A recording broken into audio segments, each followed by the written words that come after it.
नमस्कार मंडळी. कोरोना, संसर्गजन्य रोग यांच्या 3 महत्त्वाच्या गोष्टी असतात.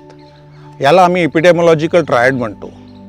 त्याच्यात 3 बाबी म्हणजे एजंट, होस्ट आणि एन्व्हायरमेंट. एजंट म्हणजे कोरोना विषाणू, होस्ट म्हणजे आपण सर्व जे त्याला बळी पडत आहोत, आणि एन्व्हायरमेंट म्हणजे आमच्या आजूबाजूचा परिसर. आता होस्टची गोष्ट करायची असेल तर होस्ट म्हणजे मानवजाती. त्यांचे पण 3 घटक आहेत.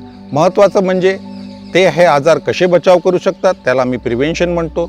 आणि नक्कीच आजार झाल्यानंतर त्याच्यावर काय उपचार पद्धती अवलंब करायच्या, त्याला आम्ही ट्रीटमेंट म्हणतो. आणि आजारातून मुक्त झाल्यानंतर जे काही विकार आणि वाईट परिणाम शरीरावर झालेले असतात त्यांची शुश्रूषा करणे म्हणजे त्याला आम्ही रिहॅब म्हणतो. काही गेल्या काळापासून आपण सर्वच शासन, प्रशासन, वैद्यकीय क्षेत्रातील इतर लोक आणि बाकीचे लोक हे आपल्याला वेळोवेळी बचाव कार्यक्रम कसा करायचा, शरीराची इम्युनिटी म्हणजे प्रतिकारशक्ती कशी वाढवायची यावर वेळोवेळी मार्गदर्शन देत आहे. मित्रांनो, कोरोना हा आजार जेव्हा होतो तेव्हा तो फुफ्फुसांवर ग्रासित होतो. फुफ्फुसाला इजा झाल्यानंतर त्याला आम्ही त्याच्यामध्ये निमोनिया झाला असं म्हणतो, इंटरस्टिशियल निमोनिया. तो झाल्यानंतर फुफ्फुसाची कार्यक्षमता ही कमी होते आणि ह्या कमतरतेमुळे निरनिराळ्या प्रकारच्या व्याधी ह्या शरीरामध्ये निर्माण होतात आणि पेशंटला त्याचा त्रास होतो. फुफ्फुसाला सक्षम करण्यासाठी, त्याची कार्यक्षमता वाढवण्यासाठी, ती कायम ठेवण्यासाठी अनेक प्रकारचे फुफ्फुसांचे व्यायाम आहेत. त्यालाच आम्ही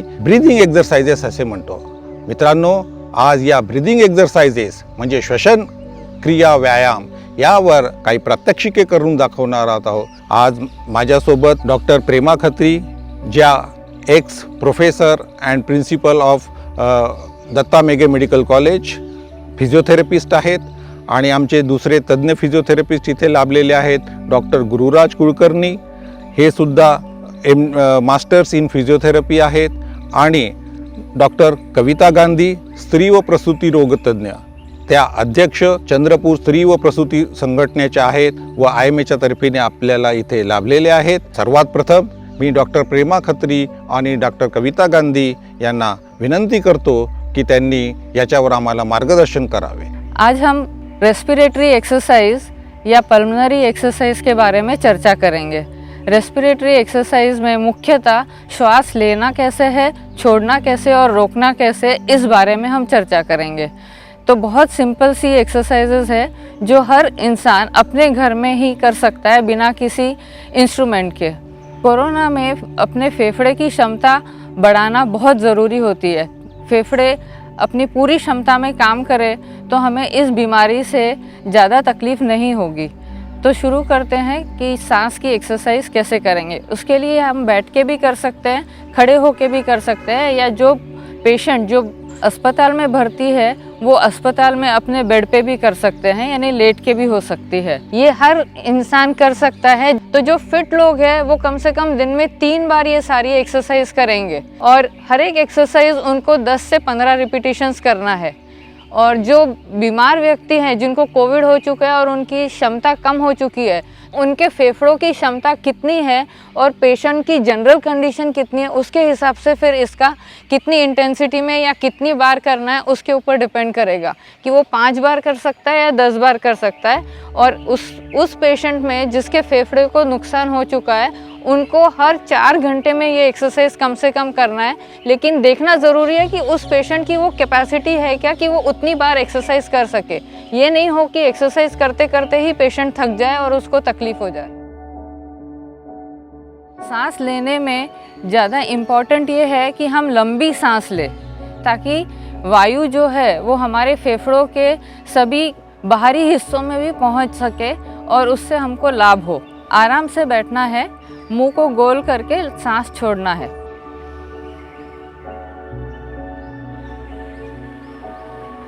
ये हो गया सांस अंदर लेना और छोड़ने की प्रक्रिया. फेफड़ों के 3 मुख्य भाग होते हैं, तो उन 3 मुख्य भाग की विशिष्ट एक्सरसाइज जब करना है या उस भाग को जब प्राणवायु उस भाग में पहुंचना है तो किस तरह करेंगे. तो सबसे पहले ऊपरी हिस्से में, दोनों हाथ आप ऊपरी हिस्से में रखोगे छाती पे.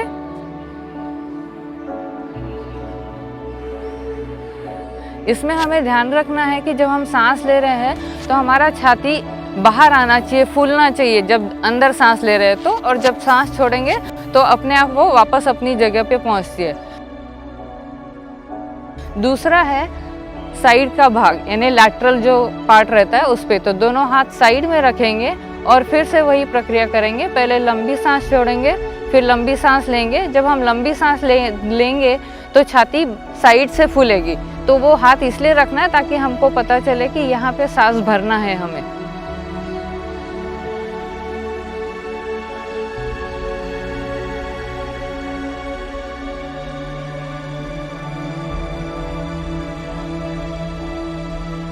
तीसरा पार्ट होता है हमारे पीठ का या निचला हिस्सा। उसके लिए हमको थोड़ा सा आगे झुकना होगा और पेट के तरफ से हमको पेट भी फूलना है, क्योंकि उसमें डायफ्राम काम करता है, जो सांस लेने का सबसे बड़ा मसल होता है। तो डायफ्राम जब नीचे आता है तो हमारा पेट बाहर की तरफ आता है। तो एक हाथ हम पेट पे रखेंगे, आराम से बैठेंगे और ये कोशिश करेंगे कि जब हम सांस ले रहे हैं हमारा पेट बाहर फूले। ये अपने आप ही होता है, लेकिन इसका विशेष रूप से ध्यान रखेंगे ताकि हम सांस लंबी ले सके, जिससे पूरे फेफड़े फूल सकते हैं सांस से।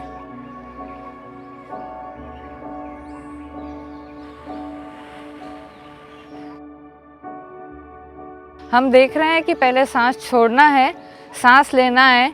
लेके जब हम रोकते हैं तो हम अपनी उंगलियों से गिनेंगे। तो इसकी जो क्षमता है, कुछ लोग सिर्फ 4 उंगली गिनने तक के ही ले पाएंगे। तो इसे हमें धीरे धीरे बढ़ाना है। प्रैक्टिस से ये सांस रोकने की क्षमता हम धीरे धीरे बढ़ा पाएंगे।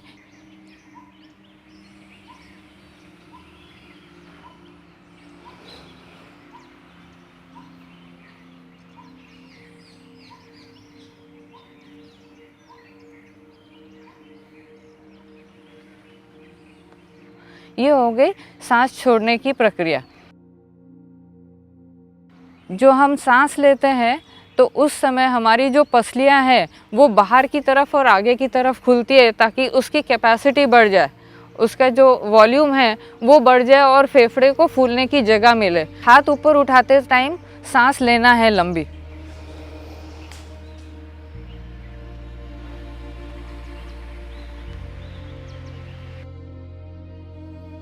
अब हम हाथ को, दोनों हाथों को बाजू में उठाएंगे ताकि हमारी पसलियां बाजू से खुले।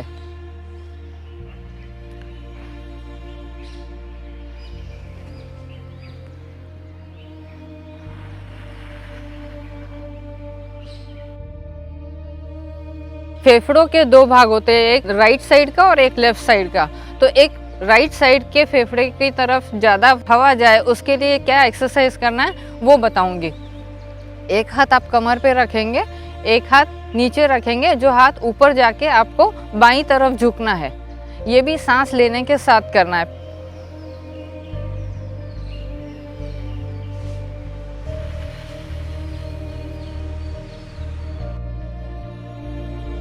अब हम लेफ्ट फेफड़े की तरफ जाएंगे या बाएं तरफ के फेफड़े के लिए। तो उसके लिए एक हाथ कमर पे सीधे हाथ की तरफ रखना है और बायां हाथ ऊपर ले जाके सीधे हाथ की तरफ झुकना है।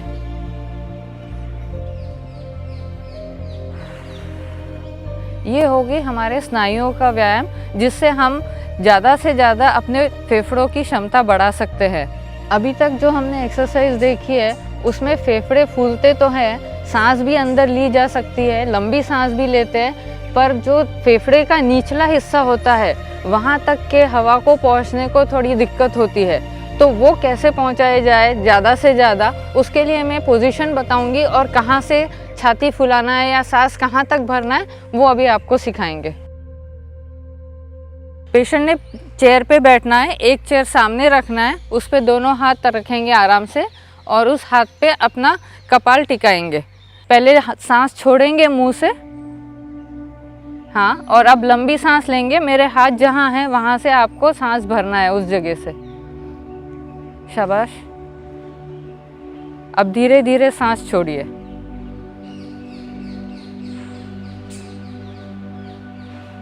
तो अभी हमने देखा कि फेफड़ों के निचले हिस्सों तक के हम प्राणवायु को कैसे पहुंचा सकते हैं। अब हम देखेंगे कि सांस जो छोड़ रहे हैं वो हमें पता कैसे चले या किसी पेशेंट को समझाना है तो कैसे अच्छी तरीके से समझा पाए, उसके लिए मैं एक प्रात्यक्षिक आपको करके बताऊंगी। ये चीज़ आप बच्चों में भी करा सकते हैं, बूढ़ों में भी करा सकते हैं जो नहीं समझ पा रहे हैं उनके लिए।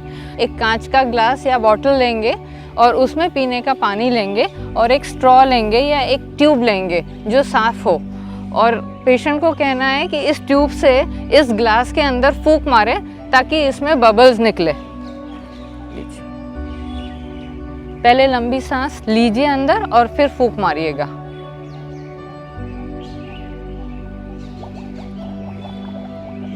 कोशिश ये रहे कि आप लंबी देर तक के फूंक मारते रहेंगे।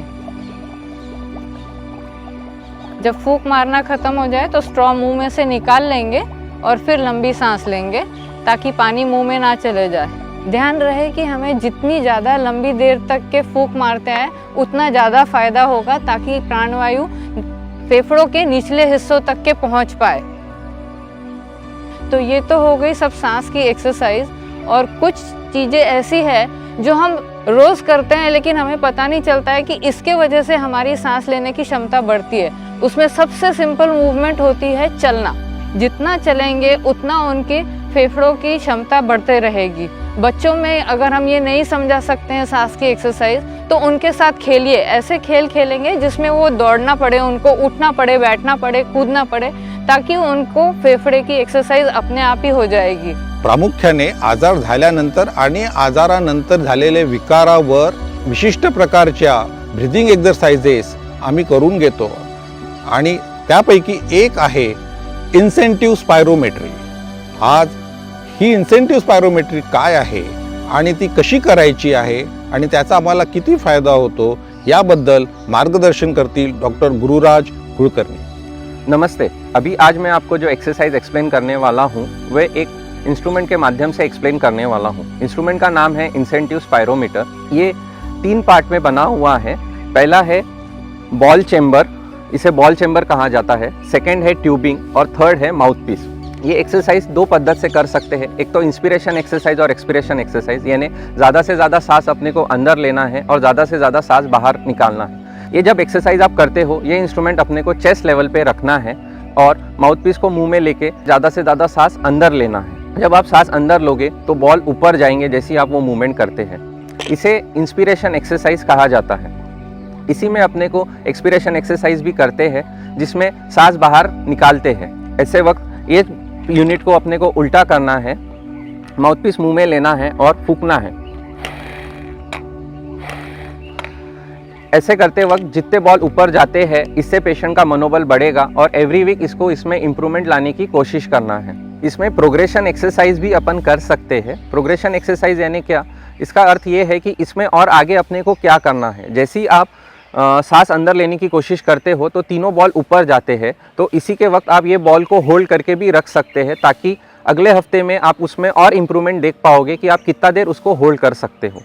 ये आपको शुरुआत के दिनों में नहीं करना है। शुरुआत के वक्त आपको सिर्फ बॉल ऊपर ले जाने की ही कोशिश करना है। अगर आपने 2 वीक्स में ये अचीव कर लिया तो नेक्स्ट वीक में उसको होल्ड करने की कोशिश करना है, यानी पकड़ के रखने की कोशिश करना है। ये दोनों पद्धति में करना है, यानी सांस लेते वक्त और सांस छोड़ते वक्त। एक इम्पॉर्टेंट चीज़ बताना रह गया कि ये जब एक्सरसाइजेस हो जाती है और आप इंस्ट्रूमेंट्स को रखते हो तो इंस्ट्रूमेंट को रखते वक्त ये माउथ पीस को आपको टिश्यू से क्लीन करना है और क्लीन करके इस माउथ पीस में एक तो कपड़ा नहीं तो टिश्यू आपको रखना है, क्योंकि अगर आप नहीं रखोगे तो इसमें कुछ डस्ट पार्टिकल जाएंगे और ये आप जब नेक्स्ट टाइम करोगे तो वो डस्ट पार्टिकल आपके फेफड़ों में जा सकता है जिससे आपकी तकलीफ और बढ़ सकती है। तो इसका आपको ध्यान रखना बहुत ज़रूरी है। ये एक्सरसाइज आपको 10 to 15 टाइम्स करना है आपके क्षमता के हिसाब से, दिन में 2 बार। और ये सिर्फ कोविड पेशेंट या कोरोना पेशेंट्स के लिए नहीं है, आप ये जनरल पोस्ट ऑपरेटिव सर्जरीज के बाद भी यूज़ किया जाता है, तो जनरल पब्लिक भी ये एक्सरसाइज कर सकती है। श्वसनाच्या व्यायामाच्या एक्झरसाइजेस आहेत, त्याच्यापैकी step walking, 6 minute walk test आणि सर्वात महत्त्वाचं सांगायचं म्हणजे आजच्या कोरोनाच्या काळामध्ये अगदी पेशंटसुद्धा आजाराने ग्रासित झाल्यानंतर दवाखान्यात भरती असतानासुद्धा आम्ही त्याला एक महत्त्वाची एक्झरसाइज करायला सांगतो, ते म्हणजे आहे प्रोन व्हेंटिलेशन। प्रोन व्हेंटिलेशन म्हणजे काय? नुसतं पेशंटला किंवा रुग्णाला छातीवर आणि पोटाच्या बळावर झोपायचं आहे आणि लांब लांब श्वास घ्यायचा आहे। याच्यामुळे त्याच्या श्वसनक्रियेमध्ये बराच फायदा होतो।